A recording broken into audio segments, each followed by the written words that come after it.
Olá pessoal, tudo bem com vocês?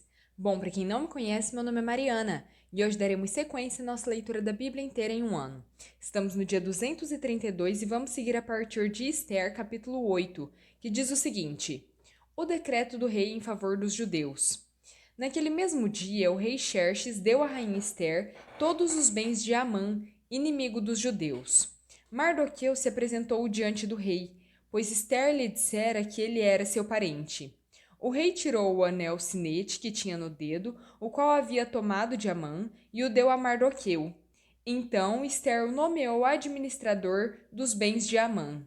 Esther voltou a falar com o rei. Ela caiu a seus pés e, chorando, suplicou-lhe que revogasse o plano maligno que Amã, o Agagita, maquinara contra os judeus. Então o rei estendeu o cetro de ouro a Esther, e ela se levantou diante dele e disse: Se for do agrado do rei, se posso contar com o seu favor e se considerar justo, que se escreva uma ordem revogando as cartas que Amã, filho do Agagita Amedata, concebeu e escreveu para que os judeus fossem exterminados em todas as províncias do rei. Pois como suportarei ver a desgraça que cairá sobre o meu povo? Como suportarei ver a destruição da minha própria família? O rei Xerxes respondeu à rainha Esther e ao judeu Mardoqueu: Mandei empalar Amã na estaca que ele levantou e dei os seus bens a Esther porque ele atentou contra os judeus. Escrevam agora outro decreto em nome do rei, em favor dos judeus, como for melhor aos seus olhos, e selem-no com o anel sinete do rei, pois nenhum documento escrito em nome do rei selado com o seu anel pode ser revogado. Isso aconteceu no 23º dia do terceiro mês, o mês de Sivan. Os escribas do rei foram imediatamente convocados, e todas as ordens de Mardoqueu foram escritas aos judeus, aos sátrapas, aos governadores e aos nobres das 127 províncias que se estendiam da Índia até Cuxi. Essas ordens foram redigidas na língua e na escrita de cada província e de cada povo, e também na língua e na escrita dos judeus. Mardoqueu escreveu em nome do rei Xerxes, selou as cartas com o anel sinete do rei e as enviou por meio de mensageiros montados em cavalos velozes, das estrebarias do próprio rei.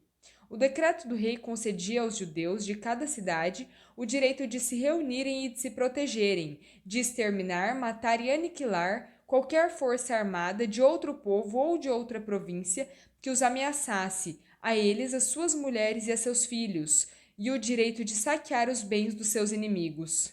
O decreto entrou em vigor nas províncias do rei Xerxes no 13º dia do 12º mês, o mês de Adar.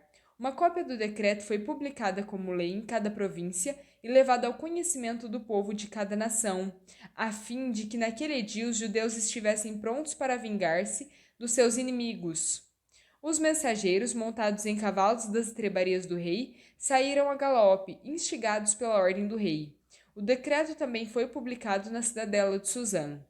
Mardoqueu saiu da presença do rei, usando vestes reais em azul e branco, uma grande coroa de ouro e um manto de púrpura de linho fino. A cidadela de Suzã exultava de alegria. Para os judeus foi uma ocasião de felicidade, alegria, júbilo e honra. Em cada província e em cada cidade, aonde quer que chegasse o decreto do rei, havia alegria e júbilo entre os judeus com banquetes e festas. Muitos que pertenciam a outros povos do reino se tornaram judeus, porque o medo aos judeus tinha se apoderado deles. Esther capítulo 9. A vitória dos judeus. No 13º dia do 12º mês, o mês de Adar, entraria em vigor o decreto do rei. Naquele dia, os inimigos dos judeus esperavam dominá-los, mas aconteceu o contrário. Foram os judeus que dominaram aqueles que os odiavam. Em todas as províncias do rei Xerxes, os judeus reuniram-se nas suas cidades para atacar os que buscavam a sua ruína.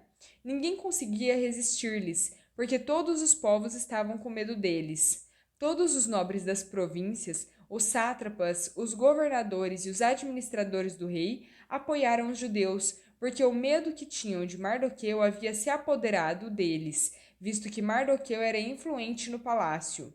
À medida que a sua fama se espalhava pelas províncias, ele se tornava cada vez mais poderoso. Os judeus feriram todos os seus inimigos à espada, matando-os e destruindo-os, e fizeram o que quiseram com eles.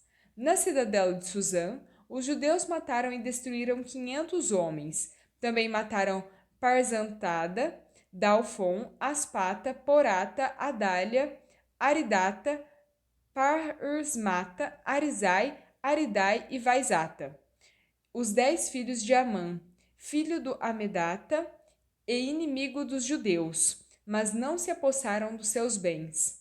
Naquele dia, o total dos mortos da cidadela de Suzã foi relatado ao rei, que disse à rainha Ester: os judeus mataram e destruíram 500 homens e os 10 filhos de Amã na cidadela de Suzã. Que terão feito nas outras províncias do rei?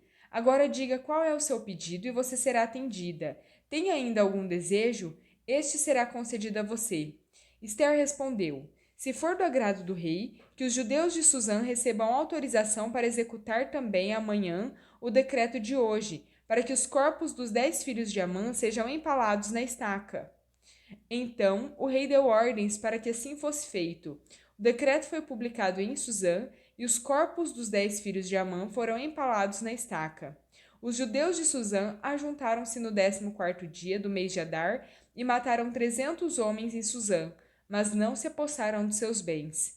Enquanto isso, o restante dos judeus que viviam nas províncias do rei também se ajuntaram para se protegerem e se livrarem dos seus inimigos. Eles mataram 75.000 deles, mas não se apossaram de seus bens.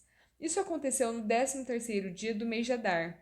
Já no 14º dia, descansaram e fizeram dessa data um dia de festa e de alegria. A comemoração do Purim.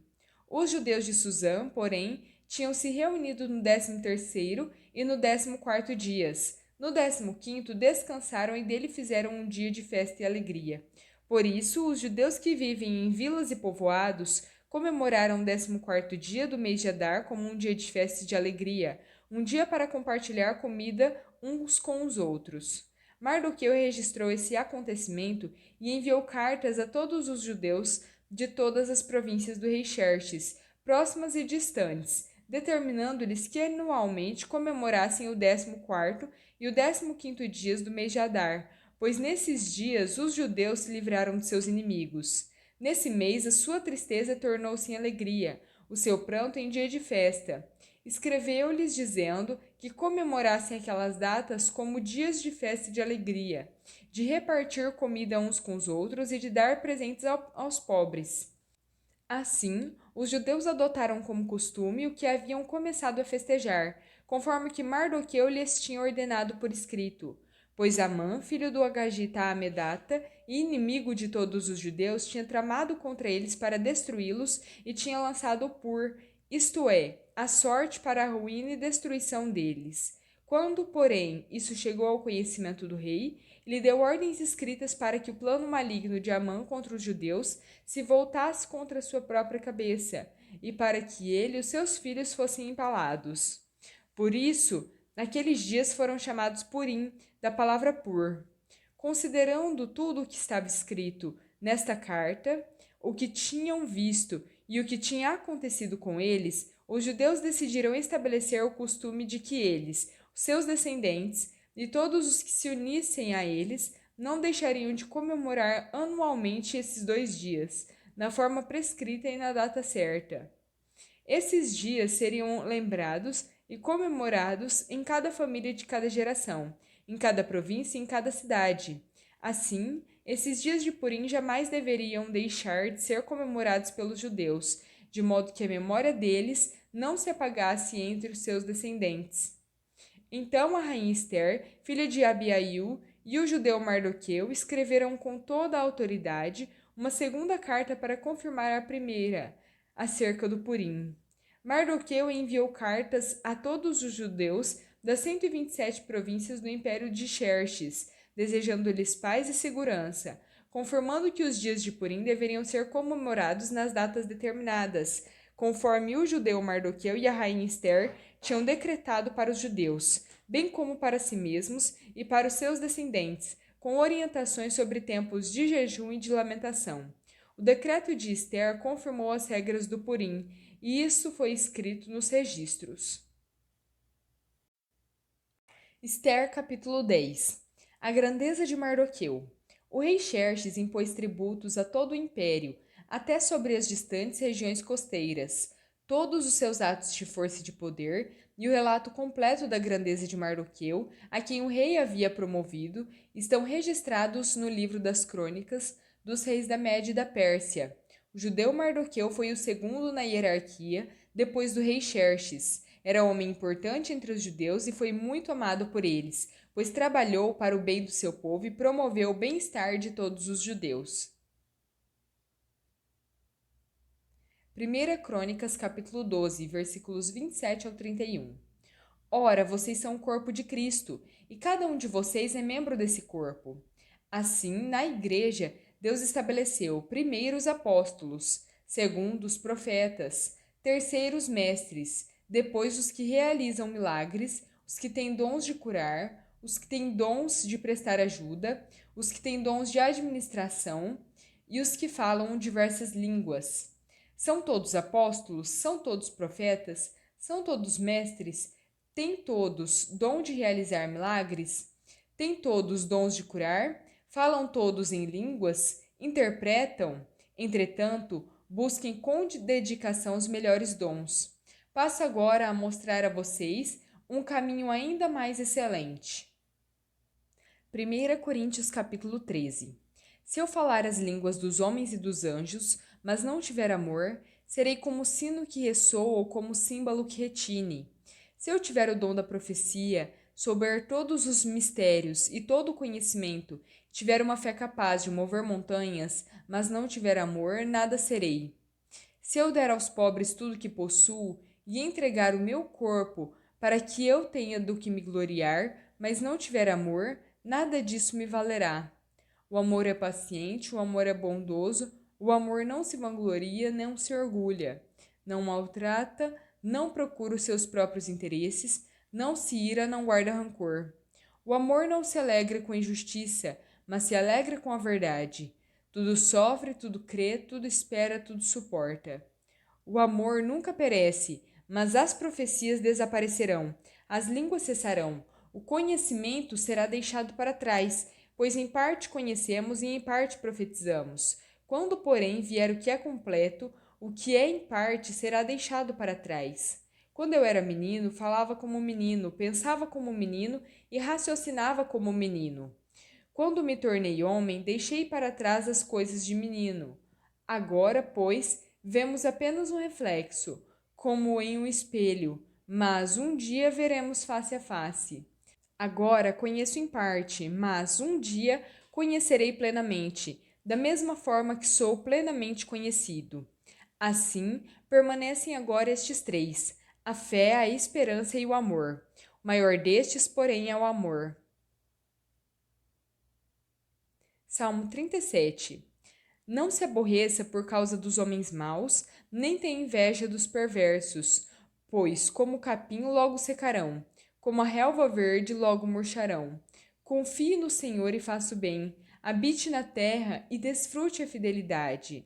Deleite-se no Senhor, ele atenderá aos desejos do seu coração.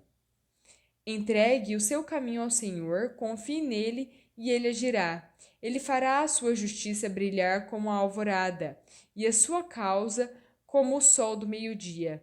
Descanse no Senhor, aguarde por ele com paciência.